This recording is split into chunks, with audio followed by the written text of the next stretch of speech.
In today's video, I'm going to teach you how to put a Facebook pixel on your HostPapa site.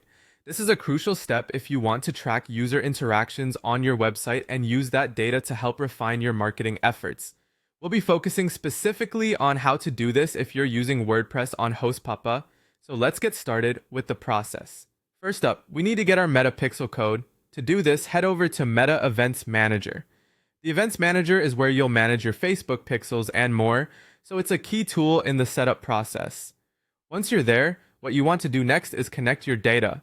Find and click on the Connect Data button in your Events Manager dashboard.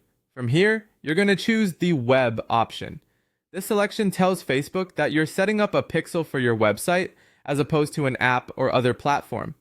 After hitting Next, you're all set to capture your Meta Pixel code. Be sure to copy down this pixel code because you'll need it in a few steps.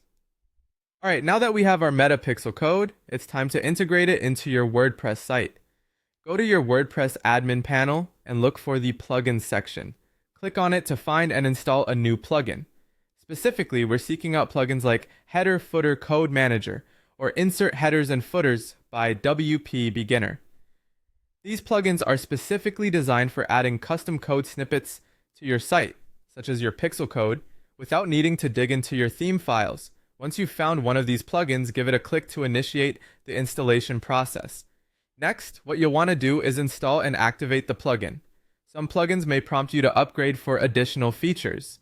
This can be beneficial if you want to take advantage of extra functionalities, but it's not always necessary for just adding your pixel code. Once installed, go back to the plugin settings. These are typically found under a section in the WordPress menu that's labeled similarly to the plugin's name. With the plugin activated, you can now input your Meta Pixel code. Most of these plugins will give you an area either in the header or footer section to paste in your code. Make sure to save your changes and your pixel should now be active on your site. That's all there is to it. By following these steps, your HostPapa WordPress site is now equipped with a Facebook pixel ready to collect valuable data on your site visitors. This data can be instrumental in making informed decisions about your Facebook advertising campaigns and will provide insights into your website's user interactions. Thanks for watching, and be sure to subscribe for more tutorials like this.